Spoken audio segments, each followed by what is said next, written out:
This landscape has changed so much and so fast that structures that have been around for decades stick out like they don't belong. Central Mumbai, that was once home to flourishing mills, today offers a telescopic view of how India is coping as its past and present collide. It is at this intersection that Chaitanya Tamhane has placed his first feature film. Court is a razor-sharp portrayal of how our system and society have let down the frailest amongst us. Its droll observations, deep empathy, moral compass, and cultural rootedness have made it a universal statement of what cinema can be and do. Congratulations, Chaitanya. Thank you. So much love and praise has been lavished on Court. Right. All the awards internationally, the National Award. Why do you think the film is resonating so much, and why do you think it's connected with your foreign audience so well? Right. I mean, it's a question that I'm being asked these days, but I really don't have an answer for it, because I remember very clearly when we were in post, we were really confused about who is going to be the audience for this film, because it deals with, the Loksha here is the protagonist, and it's set in a very specific, cultural context, a cultural milieu. So we were like, obviously an international audience is not going to get the film, they are going to not understand the nuances of the film. And in India anyway, it's a struggle to, get these kind of films to the audience, and for these kind of films to get an, platform. So we were really not sure who we are making this film for. So all of this is like a really big surprise. It's a big surprise. It's a dream come true. Yeah, use a cliche. more than that. Yeah, more than that. Court spotlights the judicial system, Right. and yet along with that, it's a look at Dalits in the 21st century. It's a look at arcane laws. It's a look at smothering of political dissent. It's a look at the banal cruelty that comes out of somebody who's living life in a routine, ordinary, grind-like life. It's also a look at an English-speaking elite trying to attempt at creating some sort of justice. It's a complex tapestry. Right. Where did you start, and how did you manage to weave in all these layers? I think what has finally been involved or included in the script is 1/10 or 1/20th of what I had encountered while I was researching. So for me, what happens is I absorb everything, whatever I'm reading or seeing or whoever I'm meeting, and then for me the writing becomes a process of elimination. It's a lot about just letting go of your research, letting go of some of the things that you might want to show off, or some of the factoids that you might want to show off. So, and yeah, I think Mumbai as a city, it is that varied and that multi-hued and complex, and also I like dealing with complexities of human beings and certain situations, because otherwise it's just really boring for me. If I start looking at things in black and white or in very bracketed dimensions, it's just boring for me. So, but what came first? Was it the judicial system that got your attention first? Was it culture and its role in the society today? Right. Where did it start? Because all of this is there. Right. How did you start, and what did you then keep and remove? Yeah, so the thing is that I start off with something completely different, and I have no idea where I'm going to end, and probably that's also one of the reasons why I like doing this, because it's a process of discovery for myself. It's a process of education for myself. So I started with a very trivial idea.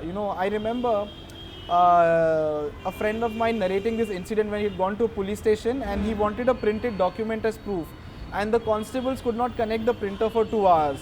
Right? They were trying to find the right cable to connect the printer.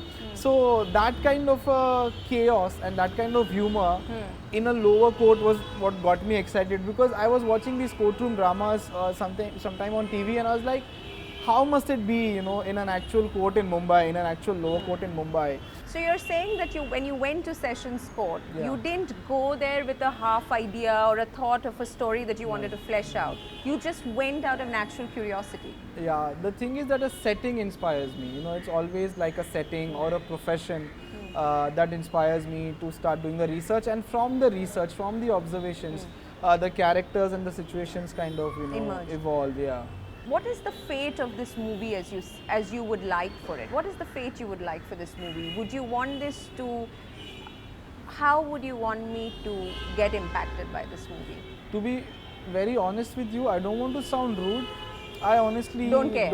I Yeah. don't care Yeah, yeah, because yeah. it's not in my control. Yeah. There are so many different reactions to the film. Yeah. My enjoyment is in the process. Yeah. For it to get accepted and recognized, those things have practical benefits for me. Yeah. They will help me Make another one. Make The next another one. one. They'll help me, get financially secured or just make things easier for me. But honestly, what an audience, as long as there is a certain level of acceptance, as long as there's an audience, as long as I get to exist, I don't care so much about, what people, I don't want to sound rude, but yeah, because the impulse for a filmmaker or a creator to do something and what the audience receives, they are just two completely different things, and there's a long time between the two processes.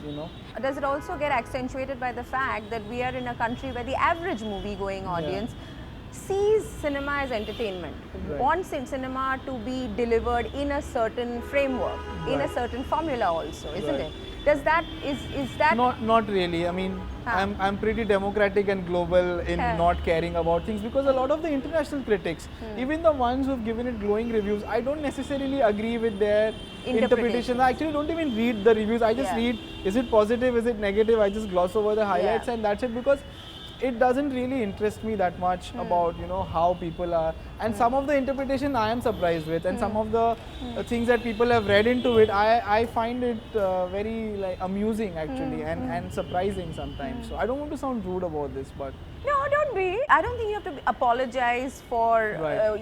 what you Sure. feel about your movie and how you see other people interacting with it. yeah.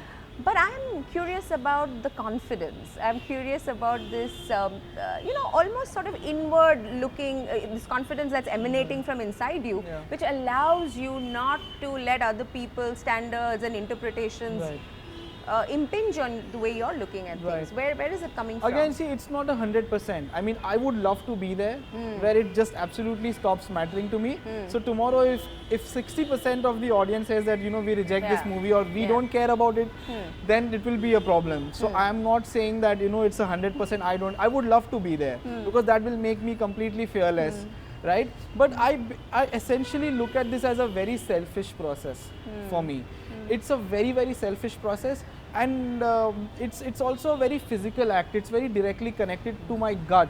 It's a bit like having sex, So to kind of reminisce over how it happened and what was the meaning, it's a bit pointless for me, because it's happening in the moment. There's a sense of urgency when you're taking those 1,000, 10,000 decisions while you're writing or shooting. It's very impulsive. So to get attached to the meaning of it or to attach a meaning to it, it just doesn't make sense to me actually. Let's talk about some of the decisions that you made in crafting the film, okay? So for instance, you have a camera that stays a little far away, that stays pretty wide, so it shows me a lot. It doesn't come into people's lives, and yet you let their lives unfold in front of you. It appeals to me that you're not manipulating me emotionally. Right. And yet, isn't that risky? Because if you did tap into people's or your audience's reactions, they would probably connect more. I'm not saying they will connect less, or I connected less. I'm saying that's a decision, isn't it? Right. See, firstly, I think any filmmaker is obviously always trying to manipulate an audience in some way or the other. I mean, everything is a choice. Absolutely. Right? So yes, but I think the illusion of the manipulation kind of diminishes with no background music, and which is very contextual based on the narrative. For a certain narrative it might work, for a certain narrative it might completely fail. Like for a superhero movie which is meant for a commercial audience, this kind of a technique might completely be the wrong technique, right? So that is, I think, one thing. And the other thing is, I think this objectivity, this detachment is also the essence of the narrative of Court. It's fundamentally a script which is observational. A lot of the films are, subjective. Documentary in a way? Not documentary. No? I wouldn't call it. It's got all the elements of a fictional film. It's completely controlled in that sense. Every element of it is controlled. But what I'm saying is, a lot of the films that we usually see, they are subjective. They are meant to be, seen from the perspective of one particular protagonist or two protagonists. Here, fundamentally, the narrative is objective and it's observational. Not, again, objective is like relative and it's a tricky word to use because Yeah. nothing is Yeah, objective. yeah. But it's fundamentally an observational piece. So, which is why that choice was motivated, you know, I feel personally. Even as their lives unfold, these main cast of characters and their lives play out in front of us with a certain amount of objectivity or detachment. In that sense, it's more an intellectual film than an emotional one. Yeah, I mean, some people find it too cerebral, but there have been a lot of people who also found it emotionally very, very draining and emotionally very, very Yeah. appealing. Again, it's not my job to actually think about it. It's for the audience and No, for the don't critics think. to think Okay, about so it. let me rephrase my questions. I'm not trying to ask you to gauge what the audience is making of it. From my perspective, Yeah, like yeah. I'm saying, it's completely connected to my gut. Like there have been days on set when I've vomited if I haven't got a scene right. I've come out, I've said pack up and I've vomited. I mean, for me, it's completely connected to my gut. It's not connected to my mind. Even while I'm writing, I intellectualize a lot. I think a lot. I mull a lot. But when I'm actually physically writing the scene, it's coming from my gut. So I can tell you, for me, it's not a very cerebral or a very intellectual It's process. visceral. It is pretty much visceral, which is why also Wow. I don't like necessarily intellectualizing the film either. You know. Tell me when you're not judgmental, or at least you don't seem to be, with your main cast of characters. Okay. Right. You don't seem to be. That's my interpretation. Sure. And yet, I thought that you were hardest on the judge. Given that you Right. were not hard on anyone, you were hardest on the judge. Right. Again, I think Were you? completely a matter of perspective. What is your perspective? See, Again- I'm comparing notes, and I have the Sure, privilege sure. of comparing, the audience Sure. who gets to meet the filmmaker Sure, and and compare me notes being with the him. artist, I have the privilege of not decoding that mystery and let there be many So interpretations. you'd like not to decode it? Of course. Because it's more fun that way. And also, like I said, I did it like now. I wrote the script 2 years ago. Yeah, I shot yeah. the film a year and a half ago. Yeah. I actually wrote the script like 3 years ago now. Yeah.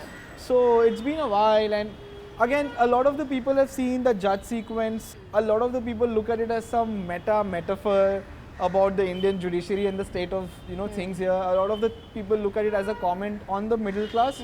And a lot of the people look at it as a very humanistic sequence where I am treating him outside of his position of power and as a normal human being.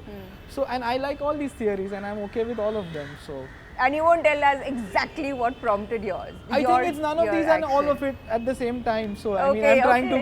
Yeah. Okay, Chaitanya, I'm going to Sorry. let the mystery Yeah. and the mystique Sure, take us sure. over. Someone was saying that the song and that the song of protest and performing in with a group, that's something called Bharud, but it's not Bharud, is it? No, Bharud is one folk form Huh. of Maharashtra, but this is not Bharud. So what is this?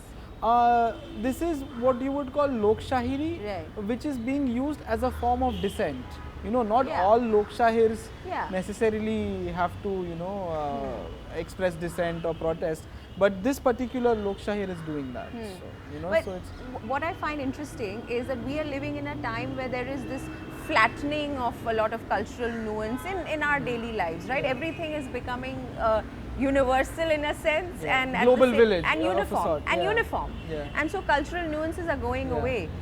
So it's quite exciting Yeah. to hear this song, this kind of singing, and Yeah. this kind of form. And woven into the narrative as what this man does. Why, is it that you like the form? Why did this come in? it is integral to the narrative. Yeah. Like I said, I was personally fascinated by the world of Lok Shahiri, by the world of these Lok Shahirs. I was fascinated by the performances of Sambhaji Bhagat or a Gadar, or when I read up on Kabir Kala Manch. I was genuinely, interested in exploring.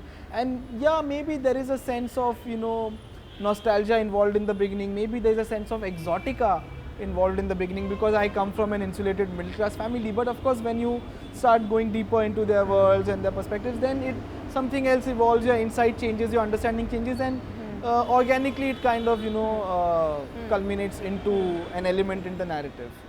It's not exotic, but it's fresh because you haven't seen it and Right. heard it Right. in the normal stuff that you're consuming.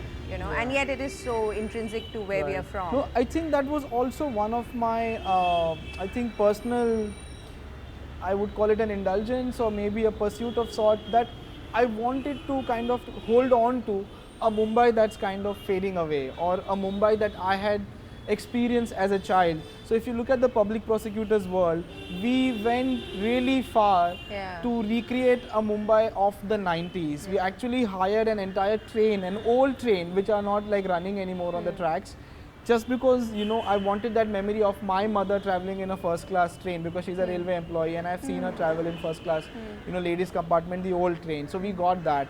We chose to shoot in a restaurant, you know, which has been around since like 1950. So all her locations, we wanted them to be as they would be, you know, 20 years ago in Mumbai. Similarly, the Lokshahir's world, we've, you know, shot in like mill workers' stalls, or the location where he performs his songs. We wanted it to be a Mumbai of the 80s in a way, you know. So there are certain places in Mumbai which, you know, are completely unchanged. So we also tried to create these different worlds very subtly in the film for the different characters, and it was a personal pursuit of mine, you know, to kind of rediscover a Mumbai that's we know is going to go away. You know, some of the locations we shot in for the film, they're gone now.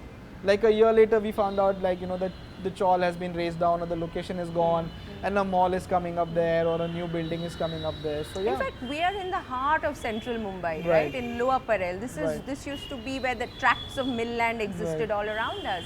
And you know, as I say at the start of this conversation, some of these old places, they look like they don't belong here. Right. You know, and they've been around first. Right. That's happening to the people also, isn't it? Sure, sure. But I wouldn't necessarily judge it. I mean, I think it's evolution. Yeah. You know, an evolution need not necessarily always be in a good direction. It is evolution, and you know, things are always going to be changing. So yeah, I mean. So, you know, it's clear from your film and many of the things we Yeah. are speaking about now that you're not judgmental. You don't want According to you. sorry? According to you, I'm not judgmental. According to you also, you said you don't want to I judge didn't claim what's any. happening. I didn't claim any of that. To be You just honest. said you don't want to judge the kind of evolution that's happening. Oh yeah, that. Yeah, Yeah. but again, maybe I could also rephrase it by saying that, you know, judging it is futile. Let's just put it that way. You just don't want to be pigeonholed into anything, isn't it? Yeah, maybe. I Why guess. is that? Yeah.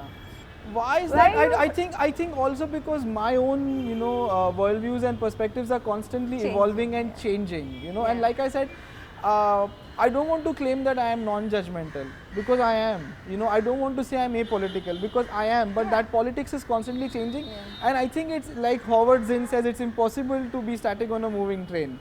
So I don't want to take that position either. But you know, but what it is that I want to say, what my position is constantly evolving, and it is not so black and white. So it's complicated genuinely for me, which is why I don't want to, you know, kind of drive one particular point across. You're Yeah. not being difficult. Maybe I'm a difficult person, you know, internally. So yeah. Is this a good point to say that you're a magician and that you have practiced magic and that you Yeah. enjoy the craft Yeah. of magic? I specialize in close-up magic. I'm an amateur magician, and I've been doing it for the past 7 years. It's one of those hobbies that keeps me sane. It's one of those things that really helps me survive a lot of stress and torture in life. And I really love doing magic.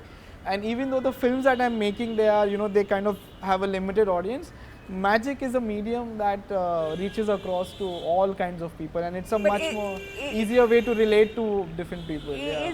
But is the magician who keeps how he does his tricks close to his chest, does that carry over into the way you want to be seen as a filmmaker? Not really. Again, that would be a bit far-fetched. Not really, not really. But I do see a similarity between art and magic.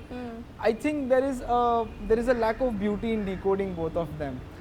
You know. Yeah. I don't like, you know, standing in front of paintings and trying to decode what the artist must. I personally, or what exactly. I don't like pinning it down. I like mystery. You know, it's true. I like some amount of subjectivity and some amount of mystique, and I also like things to grow and evolve over the years and for them to change meaning. So yeah, definitely. So let's talk about larger issues in the context of the times we are living in. Censorship is this big debate, right? Right. And the acts of censoring artists is seeming to become more and more common. Yeah. Did you have to censor anything to get a certificate for the release of court? Yeah, the thing is, it was done last year. We did it in September Yeah. 2014.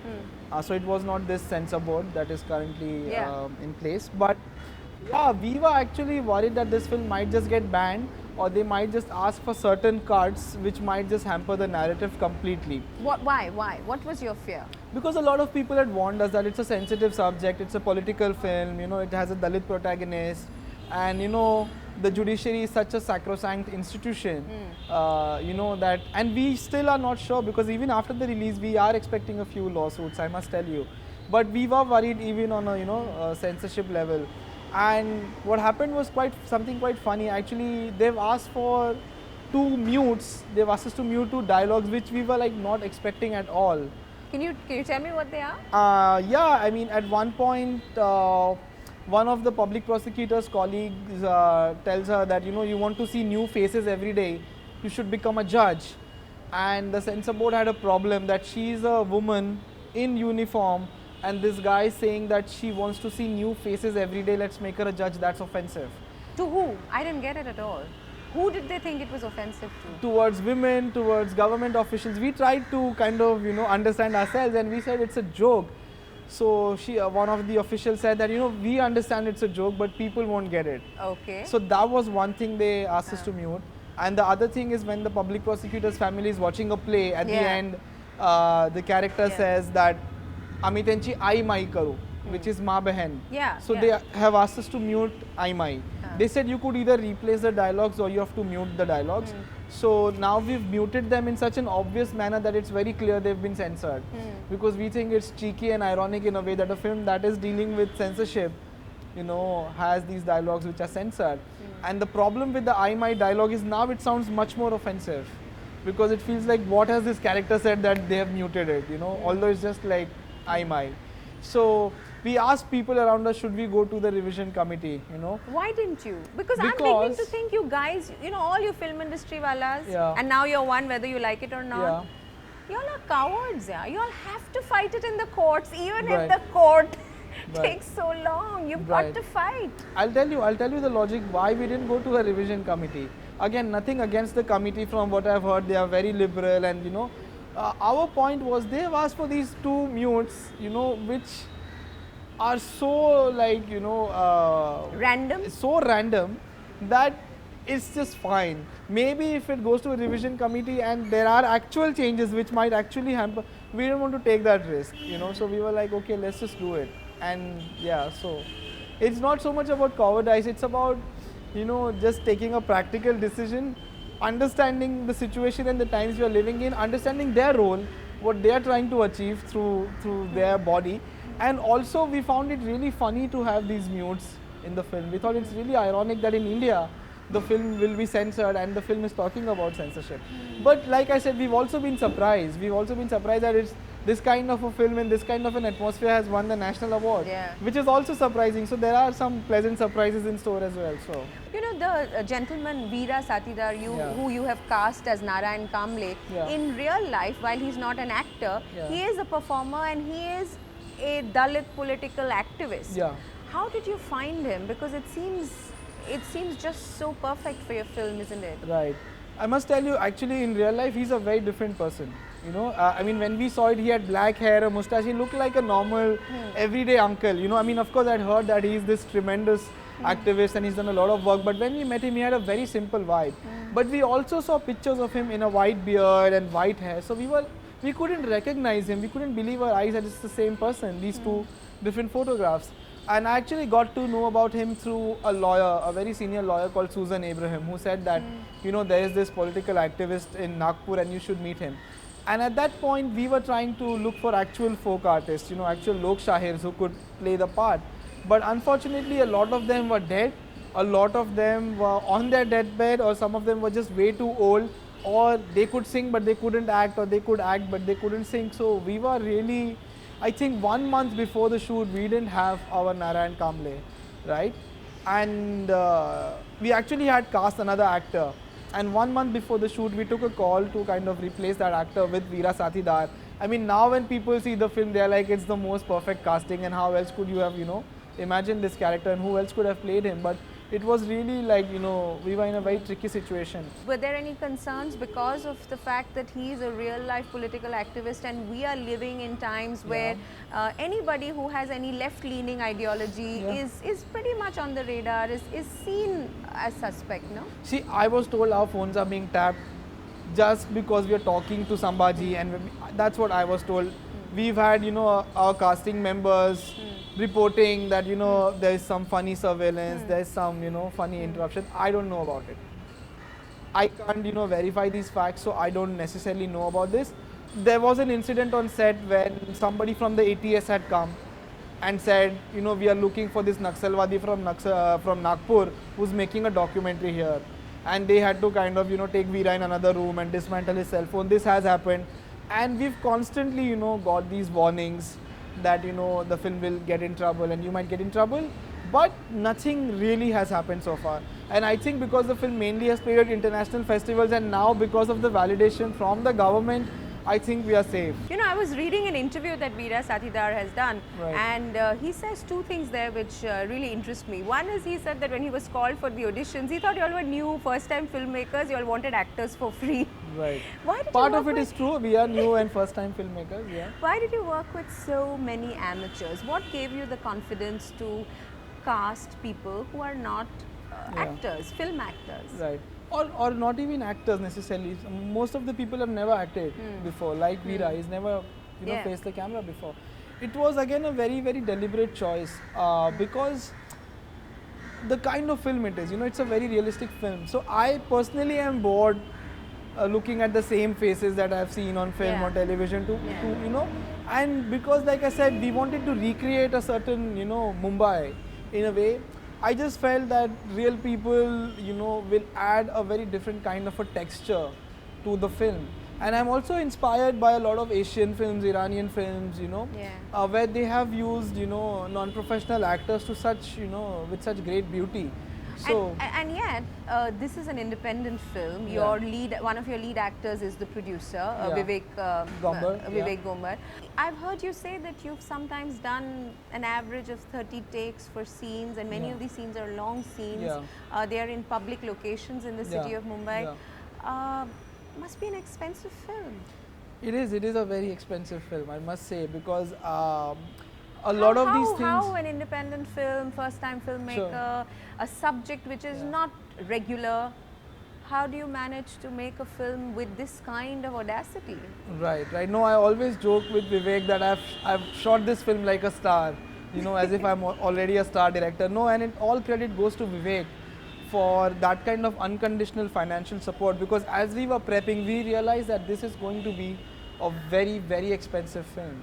Because nowadays you have people going to Jaipur to recreate Mumbai, or going to other places in the world to recreate Mumbai, because Mumbai is so expensive to shoot in. And if you're doing controlled shoots and 30 takes, 40 takes, it definitely takes a very big toll on your production budget. So yeah, I think the credit goes to Vivek, but yeah, it is not a cheap film, it is an expensive film. I think you made it quite clear to me and the people who are watching that you would like interpretations to be our own. You don't want to talk the film into people's consciousness. You want them to, sorry? I hate it. You hate it. You want people to take it organically. But I am going to labor one point, and that is, it is a comment. It is your outlook. This film has an outlook. It has a view of the world around us. Okay? Like every film. Like every film. Yeah. I don't know about you, but I'm becoming increasingly, as the years go by, sort of disappointed and pessimistic about us as a people. Yeah. Whether when it comes to what we consider to be human rights, what we think is the quality of life for ourselves and for our collective as a people. Right. I'm beginning to feel disappointed.